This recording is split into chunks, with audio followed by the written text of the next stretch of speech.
काढून ठेवतो, तर तुमच्या साहेबांना आणून देते. वेळ वाचतो की नाही आपली. तिथल्या तिथे जर तुम्ही केलं ऑन दी स्पॉट जाऊन या गोष्टी कर. आणि बरेचसे काय तर बॉक्स वगैरे ओपनच असतं, गवत वाढलेलं असतं, वाळलेलं गवत असतं, तुम्ही बघता जाता तसं. तर लोकांना समजावून सांगा की याच्या खाली काय ओलं वगैरे म्हणजे ओलं वगैरे जर असेल तर जाऊ नका म्हणून ग्राहकांना करा. आणि आता खेड्यात काय असते, ग्रामसभा वगैरे होतात की नाही.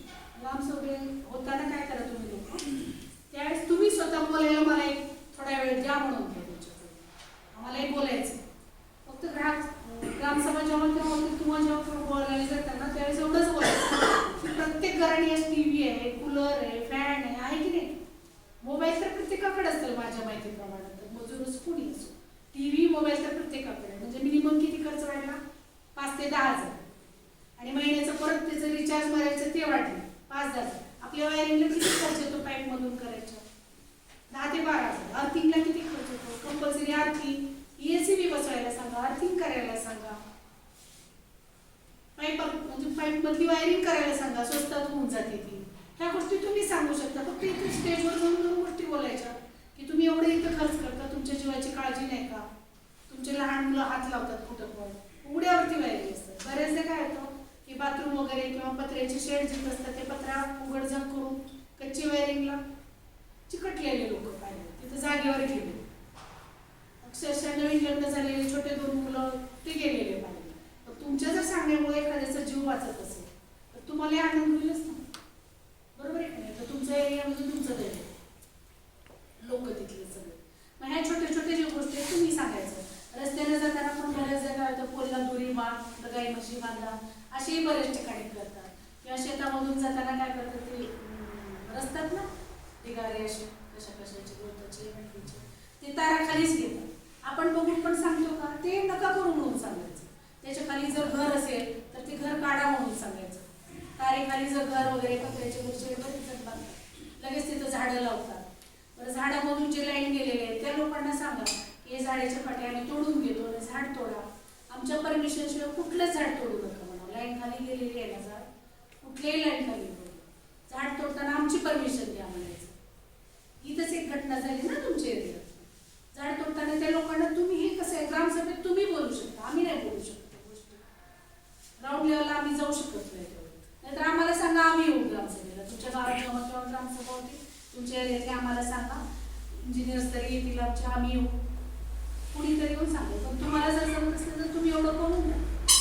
कुठेही लाईन येऊन कळेल दिसली किंवा पोल पण बऱ्याच काय ते बऱ्याच शेतात झुकलेले असते. ते शेतकरी एवढं मोठं ऊस लावतात, मग यांना थोडंसं पोलला फाउंडेशन करायला जरी करतो तुम्ही म्हणलात, समजा एखादा कॉन्ट्रॅक्टर लोक करून घ्या साहेब म्हणलं तर शेतकरी करून घेतो. बघा तुम्ही बोलून बघा, त्यांना बोललं ना होऊन जातं. आता 3 गोष्टी तर जास्त महत्त्वाच्या. शेताचे स्पेसर्स बसवायला सांगा. ज्याच्या शेतात ऊस आहे, ऊस उंच जातो, स्पेसर्स कंपल्सरी त्यांना काय करा, वेळेच्या काठी आणून द्या, आम्ही लाईट बंद करतो, त्याला पण सर परमिट घेऊन तुम्ही करून घेते काम ते पण. आणि दुसरी गोष्ट, ट्रान्सफॉर्मर जिथे जिथे खराब आहे जेवढं तेवढं होईल मेंटेनन्स 400-500 कॉन्ट्रीब्युशन करून देतात. मेंटेनन्सवाल्याला इकडे द्या, पत्र द्या इकडे, पण इथे नका त्यांना एक पत्र द्या की असं असं आहे, धोका होण्याची शक्यता आहे, ते करून मग तिकडं पण त्यांच्याकडे घेऊन करून टाकायचं. हे झालं. नंतर कसं आहे माहिती का, ऍक्सिडेंट झाल्यानंतर हा पहिला मुद्दा असतो, बरोबर. तुम्ही काम करताना किती जण आता अर्थिंग रॉड घेऊन जातात काम करताना, सांगा बरं. सगळ्यांकडे आहे काय तर टंगस्टर आहे सगळ्यांकडं. काम करताना किती जण बघता की 2 लाईन क्रॉसिंग आहे, LMK किंवा LT लाईन क्रॉसिंग आहे, पाहता का. एका लाईनचं परमिट घेता तुम्ही, बरोबर आहे. समजा तर LRIGचं तुम्हाला काम करायचं तर LRIGचंच परमिट घेता, मग तिथूनच काय गावठाण एखादं गेलेलं असतं कुठं तर ते माहिती काढून घेता का तुम्ही. त्याच्यावर पण बरेच ऍक्सिडेंट झाले. ऍक्सिडेंट होऊन गेलं तर अजून काय नाही, घरच्याला त्रास होतो. पण समजा करताना तुमचे दोन्ही हात तुटलेत, समजा आज एक जर बोट बांधून ठेवा, तुम्ही एकच बोट बांधून ठेवा, किती त्रास होतो बघा. एक दिवसभर तुम्ही सगळेजण आहे ना एक बोट बांधून बसा दिवसभर. समजा दोन्ही हात गेले तर त्यावेळेस काय करणार तुम्ही, कारण तुम्ही खाली लेवलला काम करता. काही घटना घडली तर तुम्हाला होणार आहे त्रास, दुसऱ्याला. एक ग्लास पाणी जरी घ्यायचं असलं तर तुम्हाला मग दुसऱ्याकडे बघत बसावं लागेल. हे इमॅजिन करून बघा. आणि मग अर्थिंग रॉड किंवा सेफ्टी प्रिकॉशन जे काही घ्यायचे ते टोटल सेफ्टी घेऊनच मग करत सगळं तुम्ही काम करताना. मोबाईल नाही वापरायचं पहिलं. आणि कसं होतं बोलताना आपण जोक वगैरे करतो, आता मित्र असतात तुम्ही बोलताना, त्याच्या नादामध्ये पण बरेच ॲक्सिडेंट झाले. परमिट पण घेताना फोनवरून अजिबात घेऊ नका, कारण तुम्हाला इकडे दिले म्हणतं तिकडे त्यांना बंद होतं. रितसर लेखी जर घेतलात तुम्ही तर उद्या ऑपरेटरवर केस ठोकता येते. कन्फ्यूज होते, मग तिथून त्याने दिले म्हणते इकडं नाही म्हणते, अशा पण घटना घडलेल्या. आता शहरात पण बऱ्याच ठिकाणी बिल्डिंग होते आणि कन्सिल्ड वायरिंग चालू आहे. कन्सिल्ड वायरिंग करताना पण बऱ्याचदा लाईन चालू असतात, तुमचे कामं चालू असतात, ते पण कुठून केलेले ते पूर्ण प्लॅन पाहून घेत चालू तुम्ही लोक करताना ना. कसा प्लॅन आहे त्यांच्या बिल्डिंगचा, प्लॅन कसा आहे, कुठली लाईन चालू आहे, कशी आहे, बंद आहे का, तुम्ही स्वतः हाताने जाऊन बंद करून घ्या. इथं पण येताना जे आहे ना सबस्टेशन मधून लाईन बंद करताना स्वतः बंद केले का नाही पहा. आता ते तिकडं काय करतं, रोहित्र संचारित तुमचा कोणीतरी असतो पार्टनर, तो म्हणतो नाही बंद केले कर, तुम्ही स्वतः जाऊन खात्री करायची बंद केले की नाही, मग बघा. आणि तेवढ्यातून जरी काम करत असताना तुम्ही काय करा, टंगस्टर किती जणांकडे येते, लाईन आहे का नाही, थोडं वर गेले ते वाचतं, बरोबर आहे, वाचल्यावर तुमच्या लक्षात तरी ऍटलीस्ट अरे इथं सप्लाय आहे, आता आपण बंद नाही करायचं. पण किती जणांकडे येते, येतच 500 रुपये. 500 रुपये तुमच्यासाठी तुमच्या जीवापेक्षा जास्त आहे. अर्थिंग रॉडला 500 रुपये लागतात, जास्त आहे तुमच्या जीवापेक्षा. जवळपास सगळ्यांकडे मोटरसायकल असतं, मोटरसायकलला ते रॉड लावता येतात, पण काम करताना लावतात कुणीच नाही लावत. 1% पण लावतात का नाही माहित नाही मला. बरेच ऍक्सिडेंट त्याच्यामुळे झालेले आहेत तुम्हाला लोकांचे ऍक्सिडेंट. त्याच्यामुळे ह्या ज्या गोष्टी आहेत त्या छोट्या छोट्या गोष्टी आहेत, पण तुमच्या कसं आहे, तुम्हाला काय झालं तर तुमच्या फॅमिलीचा विचार करा, तुमच्या लहान लहान मुलांचा विचार करा. ह्या सगळ्या गोष्टींचे तुम्ही इमॅजिन करून बघा, मग त्यावेळेस तुमच्या लक्षात येईल नाही ना आपण ही काळजी घ्यायलाच पाहिजे. गावात पण कुठं ओल असेल, कोणत्या खांबाजवळ ओल असेल, बऱ्याचदा करंट येतो तिथं, पण त्यांनाही सांगून ठेवा तिथं पाणी साचून नका.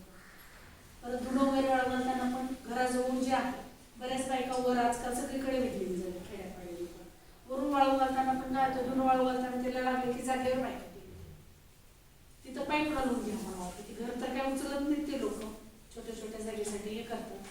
ऍटलिस्ट त्यांच्याकडनं घ्या आणि त्यांनाच करून द्या, पण ऍटलिस्ट काहीतरी गोष्टी करा.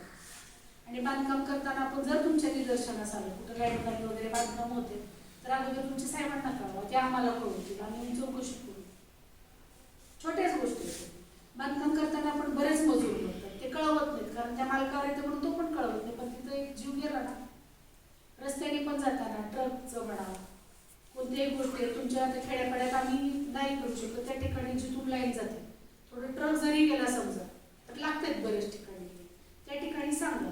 मोठे आता जे आहेत ना ज्वलनशील पदार्थ वगैरे ते जर घेऊन जात असताना त्याच्या खालून ठेवू नका, येऊ नका. जास्त प्रिकॉशन ह्या ज्या गोष्टी तुम्ही जर सांगितलं तर त्यांच्या लवकर लक्षात येईल.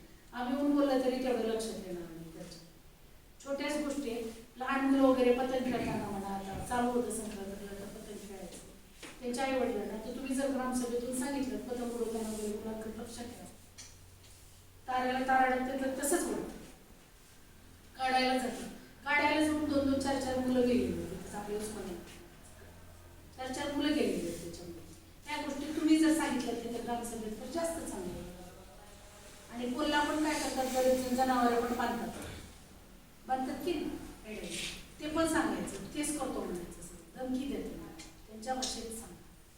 आणि पत्र्याचे वगैरे जर असतील इन्स्टॉलेशन दिसलं तर ते नाही सांगा की हे नाही बरोबर तुम्ही पाईपमधून करून द्या, कारण ते बंद चालू केले की कधी ना कधी जाणार आहे त्या एरियाचं पण तुम्ही. परत आम्ही सोडलं तर सोडू नये तर आम्ही तुम्हालाच पकडायचं बोललं तर तुम्हाला नियम दाखवून तुम्ही त्या एरियाचे तर काय. बरेच गावात पण काय करतात आता रानटी जनावर येऊ नये म्हणून फिनिशिंग वगैरे केलेलं असते, तुमच्या लक्षात येतं इथं सप्लाय देतो तिथं पण तुम्ही जाऊन बोला. सर तुम्ही बोललं की लवकर म्हणजे काहीतरी होईल. तर परवा अजून एक एक्सपायर झाला, बरोबर, तुमच्या सांगण्यामुळे जर होत असेल कुणाचं सांगणं काय फरक पडायला. पहिलं काम काय करायचं, ऍक्सिडेंट झाले की तिथं शहानिशा जाऊन करायची तिथंच सगळ्यांनी, कशामुळं झालंय, खरंच सप्लाय आहे का नाही ते चेक करायचं. केल्यानंतर खरंच जर सप्लाय असेल तर कळवायचं. आता बऱ्याचदा काय होतं, शेतात ऊस गेलेला आहे, लाईन गेलेली आहे, स्पार्किंगच देतं. स्पार्किंग कधी होतं, 2 महिन्यात स्पार्किंग झालं तर काळे ठिपके येतात का नाही, थोडं तरी ठिपका राहतो का,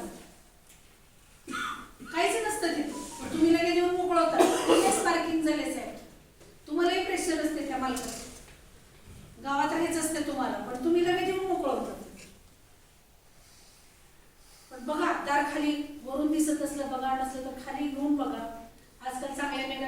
कॅमेरे आहेत, फोटो काढून बघा तिथं. खरं जर असेल तिथं डाग तर कळवा ना आम्हाला, नसेल तर कशाला कळवायचं. फ्युजेस पण योग्य क्षमतेचे आहेत का बघा तुम्ही ट्रान्सफॉर्मरमध्ये. मनानेच घालतेत, मनानेच काढतेत शेतकरी, तुम्हालाही विचारत नाही. विचारतात का तुम्हाला ते देव घालताना? काहीच विचारत नाही. सांगा त्यांना आम्हाला न सांगता काही काम करायचं नाही तुम्ही म्हणून. स्टे इन्सुलेटर वगैरे नसले तर स्टे इन्सुलेटर घ्या. आणि नवीन जे काय आता म्हणजे ट्रान्सफॉर्मर बसवायले HVDC मध्ये असतील, DPDC मध्ये असतील किंवा अजून पर्सनल काय 1.3 मध्ये असतील, ते सगळे काम करताना पण तुम्ही त्या गावात असता, तुम्ही जास्त त्याला पण बारबेड वायर लावले का नाही, stay insulator, AP switch operate करते का नाही ते पण बघा. कारण ते एकदा कॉन्ट्रॅक्टर बसते निघून जातो. नंतर कोण असते तिथं बोलत येत कुणाला ते नंतर तुम्हालाच बोलत येत ना. त्यावेळेस एबी स्विच काम करणार तर काय करणार, तर पूर्ण गावची लाईन बंद करायची का मग पिढर बंद करून. त्याच्यामुळे हे पण काम करताना ह्या गोष्टी कंपल्सरी बघा. कोणत्या एबी स्विच चालवते का नाही, बारबेड वायर आणि खाली फाउंडेशन पण व्यवस्थित बघा. कारण तो परत बोल चुकेल नसेल. आम्ही तर बघतोच, पण समजा आमची जास्त आतमध्ये असलं, पाऊस असलं तर एखाद्या वेळेस कॅन्सल होईल, त्यावेळेस ते पण बघा तुम्ही लोक. बघितलं तर हे तुमचे पुढचे कामं जे आहेत ते म्हणजे कमी होऊन जातील. जे होणार आहेत ना पुढचे कामं, वाचेल तुमचं काम करायचं, तुम्हाला दुसरीकडे फिरता येईल जास्त.